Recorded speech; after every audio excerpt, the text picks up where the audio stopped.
Hello, welcome back to Amigas al Aire with a new amiga here, Daisy Aguirre. And we're going to be talking everything real estate. And Daisy's amazing because you started as a realtor, but you own a real estate firm. You're the owner, creator, the girl boss of it. So tell me a little bit how you started and what you do now and why you love your job so much. Yeah, well, thank you for having me. Yeah. First of all, I started back in 2010 and freshly divorced. The market had freshly tanked. That's right. So the banks weren't lending money. After 2008. Yes. I remember that. I covered that when I was on the news. Yeah. So banks weren't lending any money. So I always kind of think back to say, like, as bad as the market seems, it's never, I don't think it could ever be worse than when I started. And so I was the only person that I knew in the industry under 40. Oh. Yes. And I was 22. So I had to figure out a way to brand myself. And you're a mom. And I was yes, Okay. that I was too. Which you want to be able to work and like kids matters when you're going to start working again. Like what's your schedule, right? Well, my schedule was all real estate. Like Sarai came with me, to the office, and she would just kind of like build a little fort in my office. So there was no balance. Yeah. There was no balance. It was all work and it was all sink or swim. And Homegirl kind of came into the mix because I really felt like I had to brand myself and sort of age myself a little bit so that I seemed more credible because I was 22, but I looked like 18. I look like a, really young kid. Because you were younger and we were coming out of that 2008, 2009 crash, were you afraid of getting in this industry? Were you having people telling you, don't do it, like projecting their fears, which is what a lot of people do? Yeah. I mean, everyone told me it was a bad idea. Everyone told me it was a bad idea, but I really didn't have any other option at the time. And I didn't see failure as an option. So I think I had a very determined attitude since then. Yeah. So, yeah. And what was it that you said something within you like, no, I'm going to do this and I'm going to succeed and I'm going to make it work? Yeah. I come from a family that's in real estate. Okay. And they're investors, and having my own footing and making my own name for myself really mattered. And so I had absolutely zero help from my family as well. So I almost felt like they were betting against me, so that I would, come to my senses and come back to the family business, which, it never happened. And so, what I see now with real estate, it's changed so much, especially the people who are out there selling homes. It's mostly women, women who get into it, flexible schedule, the potential to make a lot of money because you really don't have a ceiling. It's the ceiling you create for yourself. Women in sales tend to do great. So now that you've been in it, you have your own firm, you've grown, and you're like, next step. What is it that you went from beginner to where you are now? And what's like the teachings, the story you tell? I didn't have a path, Patty. I never had a roadmap that said, okay, I'm going to do this and then I'm going to do that. It really, what really made the difference for me when I decided to go off on my own and independent was sometimes the white rabbit shows up, and then whatever your situation is, you just automatically feel like it's just not it anymore, And that's where I really came to a point in my career where I thought, wait a second, like I have my own brand. People have approached me to buy it because it's nationally trademarked. And I thought, why am I making these conglomerates so much money when I have everything it takes within myself? When did you start your own brand? When did that idea come? That happened in 2012. How did that happen? So, I mean, it's 2012. Because you're a new realtor, you're learning the business, and then? So on Facebook, someone from high school jokingly said, yeah, you're our homegirl. And I thought, oh my gosh, that's genius. Great. That's genius. And I just kind of hung on to that. Can I tell you real quick? That's kind of how I came up with Patty's World. Really? People, real quick, I know it's off the subject, but someone just kind of says, you're in Patty's World. And I'm like, that's a great name for a business. And okay, so keep going. I get it. It just happens like that, El rayo. And so, and I thought, you know what, that's a great idea. And next thing you know, like as soon as I heard that, I think a boyfriend at the time I had said it was a stupid idea. And I thought, did he really? Yeah, he did. And I said, It's an amazing, I don't know why I thought, and I'm like, then it must be an amazing idea, right? And so because in real estate, everything is branding. Yes, I didn't realize that at the time. Like this was not a thing, 15 years ago. And so I called LegalZoom off of Google and I said, hey, like I want to make sure that nobody can take this. And I spent a few nights researching, Googling, everywhere to make sure that there wasn't another Homegirl, right? Because I didn't want to steal anybody's ideas. Yes. So I was very compelled to take ownership and like, okay, this is who I am. Like, this is what it is.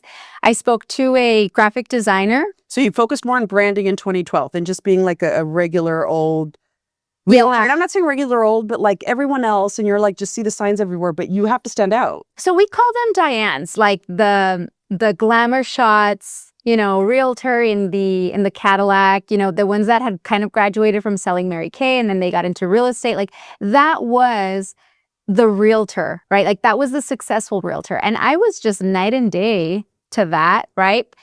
So I had to seem older. Otherwise people wouldn't take me seriously, So the branding really gave me that credibility that I needed. Yeah.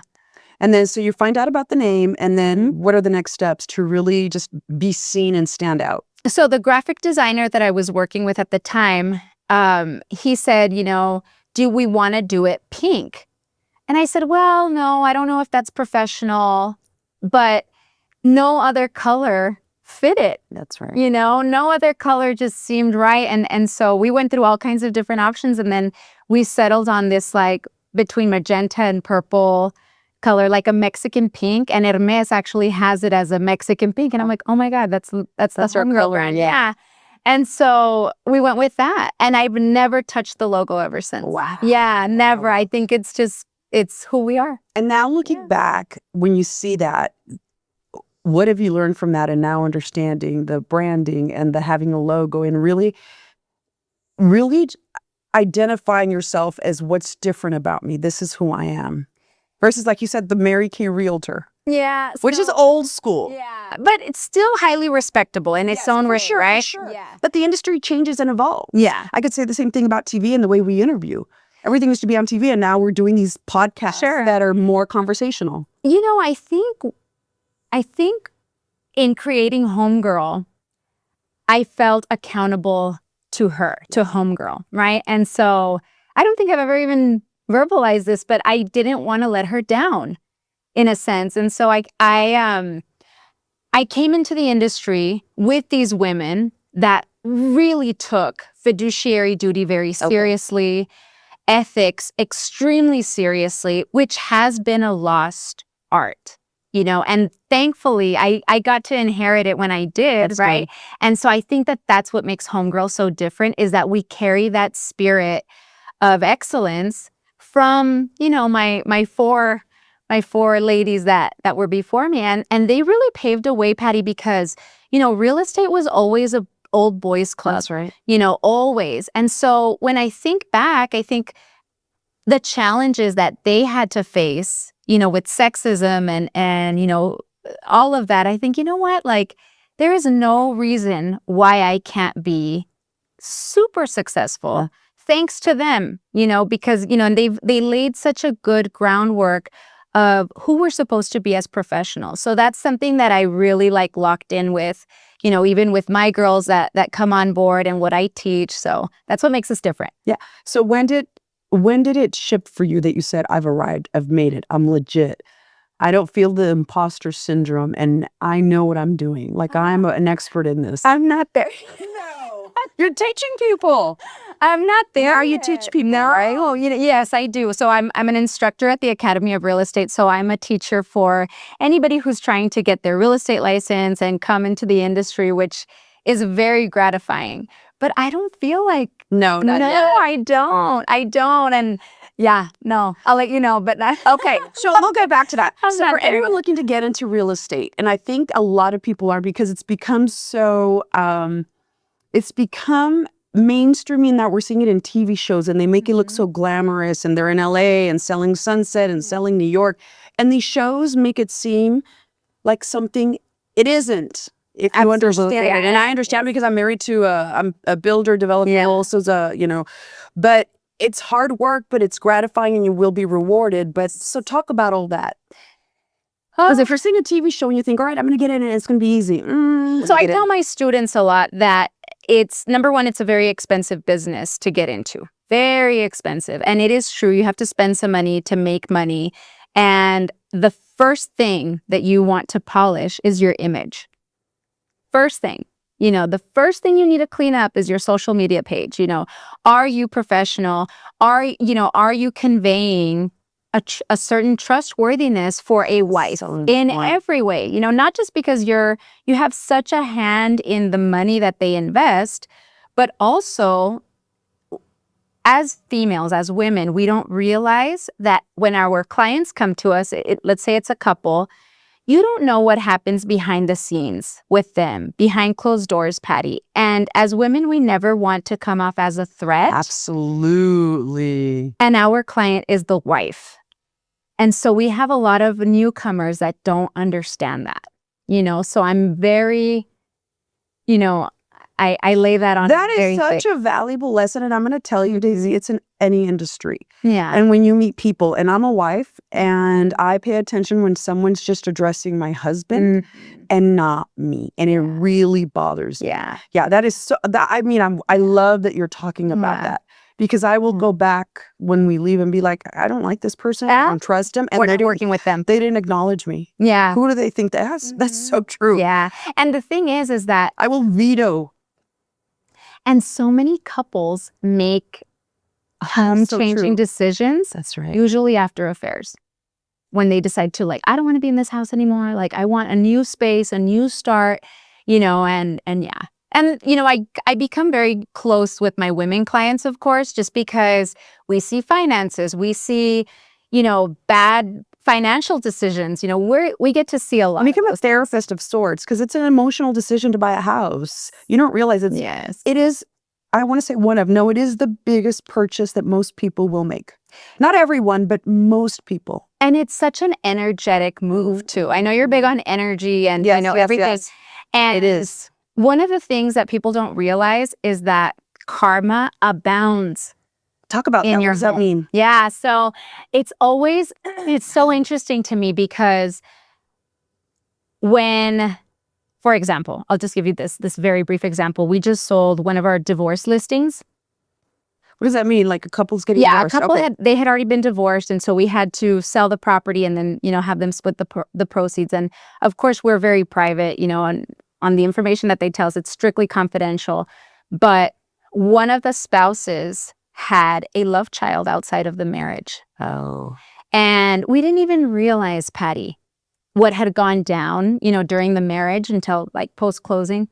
But it was amazing how unfavorable went for the ex-spouse that had made this mistake.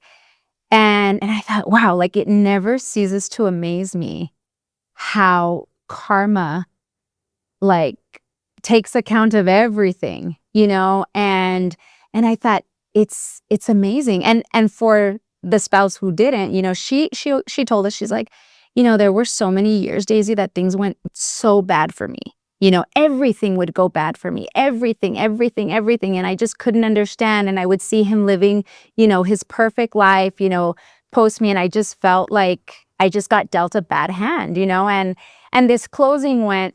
That's just a belief, though. That's a different show. No, but that's a different show. Watch me on TikTok. But you know what? Yeah. That everything comes back around. Everything is energy, and it comes back around. And the closing resulted beautifully for her specifically.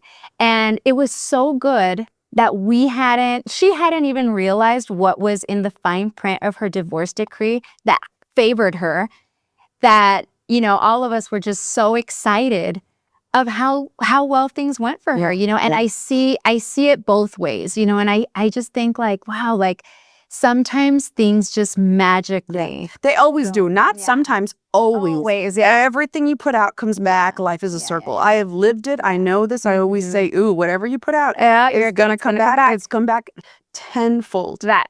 Yes. Listen to me. Listen to me. I'm 52 years old. What you put out comes back. You reap what you sow, more than you sow, even after you sow. That's biblical. It's in Proverbs. It's throughout the Bible. This isn't me talking revenge. Whether you believe in karma, whether you believe in reciprocity, whether you believe in the law of cause and effect, all spiritual laws, it's the same, essentially saying the same thing. Everything is energy, and what you put out comes back because you're... Anyway, that's a whole different show. Let's talk real estate. And even walking into a house, we know where, where there was so much love. You can tell. You can tell. You can tell by how people take care of a home, how they talk about it, how they treat it. And it's always a reflection of who they are. That's always a reflection I always say that, when I go into people's homes, anyone invites me, and when I see homes that are not taken care of, or they're messy, or they treat them like dirt, or like drum stuff on the floor, when people are dirty, and that's one of my biggest pet peeves. When people are dirty, to me, that's how their mind is. That's how their internal is. Because if you live in a cluttered space, your mind is cluttered. I say the same thing with a car. If I see someone's car and it's a disgusting mess inside, I'm like, that's their space. Their most personal spaces. And it's a reflection of their mind. And I think with women too, you know what I notice it too? That's my new theory. I think I'm going to write a little book on this or something, do a video. Purses. When I see a woman, because my purse is like, I know what I have in there. I'm anal. I don't like a lot. I'm anal retentive, especially over here. You're a Virgo. I'm a Virgo. And I'm very much a Virgo. And I like structure and order. And I don't like things out of place. And so when I see like junk and old receipts, and I'm like, oh, her money's not taken care of. Because she doesn't respect her money. Yes. That to me is an indication. If you have old stuff and you can't find this. Bad nail. God, I know. This is a whole nother part. Let's talk about... No, it's true. When I notice people's nails aren't taken care of, I'm like, they're not detail oriented, and they don't take care of the little things. Like it's a mess. Yeah, no, it is. I know I hate to say this, but it tends to be true. You see it with homes. And there's no way of hiding who you are. Yeah, because you see it in your self-care and in everything. And your self-care. If you don't... Anyway, we're going in a different direction. Let's go back to real estate. So I love the lessons you're teaching. What are some of those other... When you have your new realtors, the big important lessons? That was a huge one that I would have never thought of. Yeah. You're selling to the couple, and... The wife is your client. Well, clean up your social media. If you're used to getting attention because you're attractive, you got to tone that shit down. 100%. 100%. You have to be professional. Oh, absolutely. Yes. You know what's something that when we were on TV, and you're probably the same, when we were on TV, I made sure to never take a picture with a drink in my hand, because it could be misconstrued if something ever happens. If I was ever taking a picture, and even I still do it to this point, I set a drink down. I'm like, I'm not going to be, because someone can always snap it and take it out of context. And it was just something that stuck with me. Yeah, that's huge. So I have a 1 drink limit for any kind of realtor event. Right. 1. You can have one. It's a good way to burn your reputation, right? Yeah. There, you'll never see me. Yeah. And you always see, how many times do you see at a professional event? Oh, every time. And it's there is no real... Well, 90% of realtor functions, realtor conferences, there's going to be alcohol. And you always hear of stories. And then, people build their own reputations of like, oh yeah, she's a lush at the party. They're watching. Yeah. Oh, right. You're always being watched, especially when you do well. So I know people are watching you. I know people are watching. And then you're attractive, you're young, you're successful. So people are absolutely watching. We talked about of course, clean up your image. And I didn't think about your social media, everything, how you dress, how you present yourself. It's inexpensive to start up. What are some of the other things you start off with when someone says, oh, I'm going to get into it to make a lot of money? How many times have you heard that? Oh, every time. And I always tell them, I hope they make a lot of money. Yeah. Right? Like, and I've now realized I can tell who's going to make it and who's not, going to make it. And I think that you have to have an unreasonable goal and vision. You have to be completely unrealistic and delusional. What do you mean by that? About what you want to do. Because it's that hard. It is that hard, Patty. It's not an easy business. And I believe you. And you have to have a servant's heart.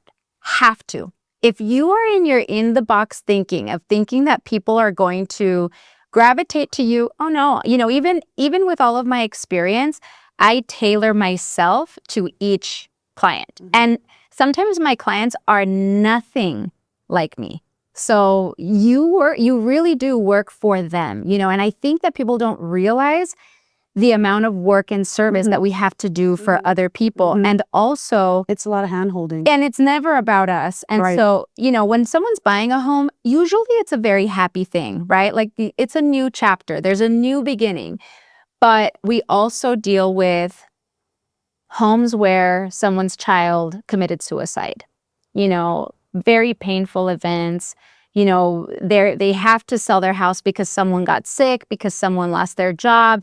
They inherited a property, they have to sell it, and it's where they grew up. So there's underlying pain. So we have to do it with a lot of love, you know. So you have to have a servant's heart so that you can kind of bypass some of it, because we do become emotional punching bags sometimes. Yeah. You know, so I think that those are the things. And number one, ethical principles. If I even get a hint of anything that strays from impeccable ethics, I cannot take them on as an agent. No way. Really? That is the number one thing. That's your reputation. Yes. And you can't train that. You cannot train. Give me examples of that, of things that you would right away be like, that's an ethical thing that we just don't, that's something that to you would be alarming, and right away, I can't work with you. Any kind of scheming or any type of lack of disclosure, not wanting to disclose or trying to keep something, you know, swept under the rug. No, we are full disclosure. Even if we don't represent the other party, we are a full disclosure. You know, there's things that are confidential, right? Reasons for selling, or, you know, personal things, of course. But when it comes to the property itself, we are full disclosure. So whenever we put a listing out, they know, you know, people know who they're dealing with. Yeah, there's no gimmicks. Yeah. So that's the thing. If there's any kind of lack of ethics, you won't. Yeah. What do you think the difference is between someone who makes it and someone who doesn't? That ethical principles. Ethical principles, for sure. Because there's always a time where their cookie crumbles.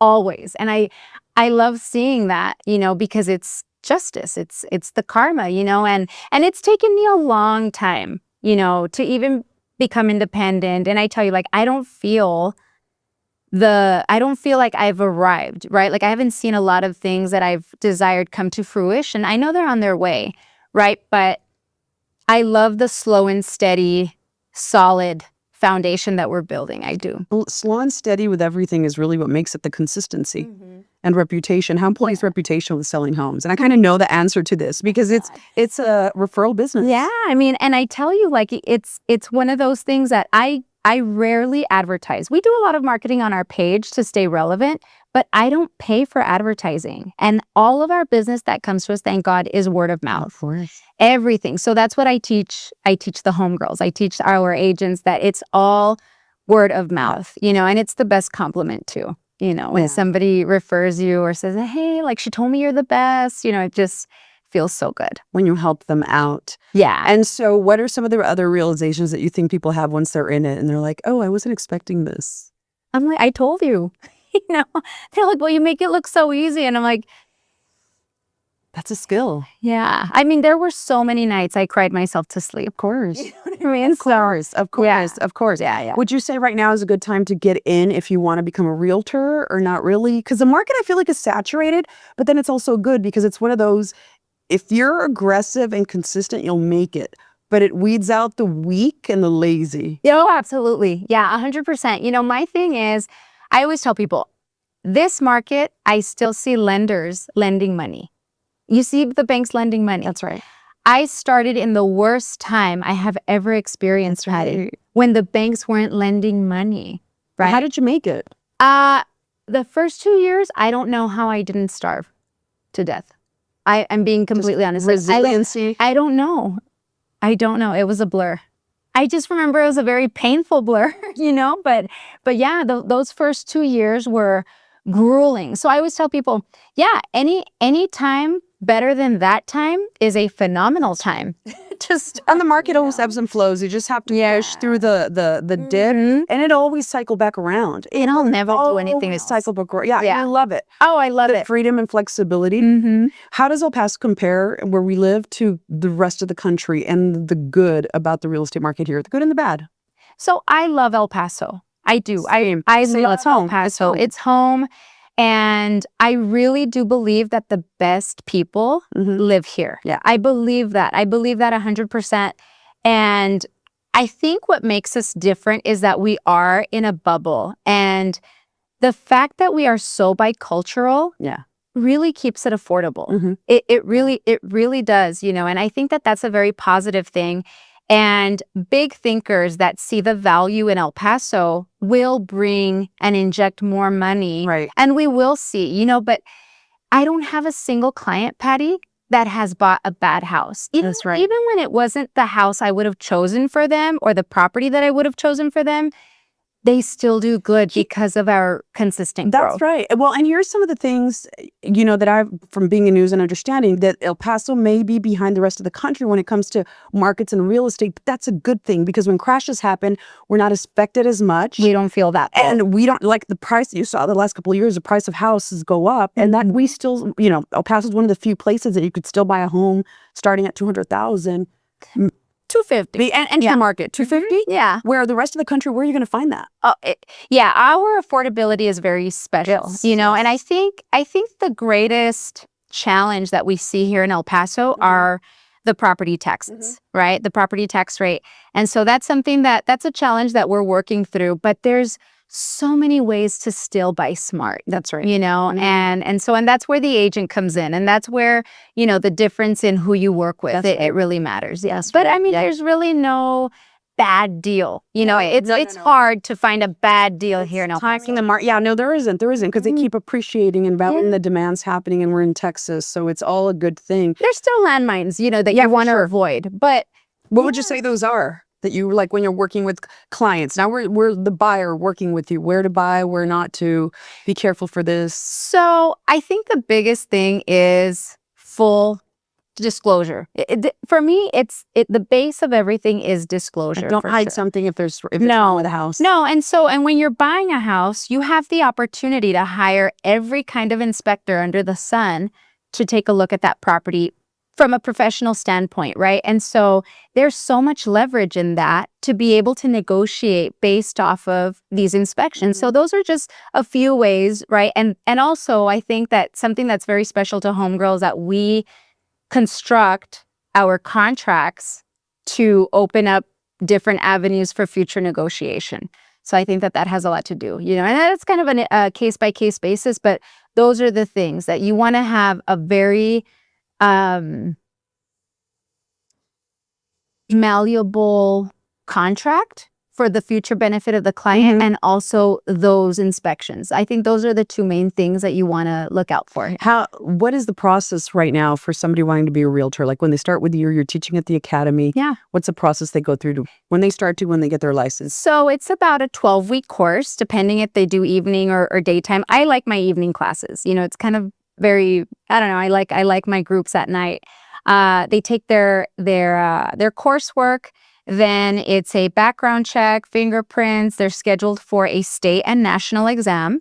And then once their license becomes active, they're free to choose a brokerage to hang their license. And how long typically does it take that first realtor to sell their first home on average? So on average, I've heard that it's a year. Mine was very different, but because I really do think I was a freak of nature when I started. And I had a contract written the day I got my license. Really? Because you had already been working. Oh, yeah. I was obsessed. I was obsessed with working. So it's word of mouth. So you want to let people know what you're doing. And then there's always people that like you and want to believe in you, and they want to be like, okay, we're going to give you a chance. Yeah. And those are the best ones. Oh my gosh. I mean, they're the angels that just kind of come into your life and give you a shot. Yeah. That's awesome. And it happens. So you just have to like push through. But I think that's in any business. If you're going to be a business owner, there's going to be downtimes. And when you're starting out, it's just like you're an entrepreneur. Absolutely. You know, I think that people maybe assume quickly like, they have a business, deep pockets, but you don't realize all of the expenses that take, you know, and I tell my friends, really, you know, the last few years, I've put everything into the business. And you're working more than 40 hours a week. Absolutely. When it's your business, you're doing more. There were people, than an employee. You get in that age of prison, but especially when you're starting out. Yeah, and I think that's with any business. Okay, biggest lesson learned, biggest piece of advice as we start to wrap up.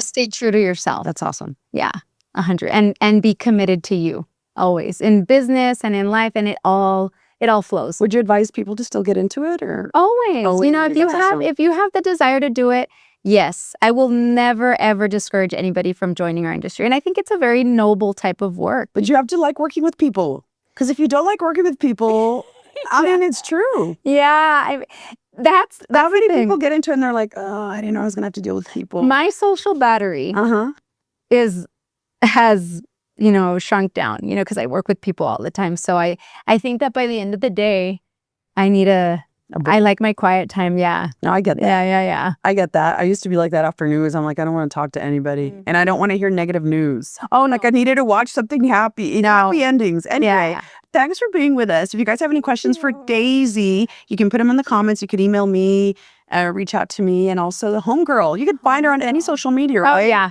Your handles, I'll include them in the description. Thank you.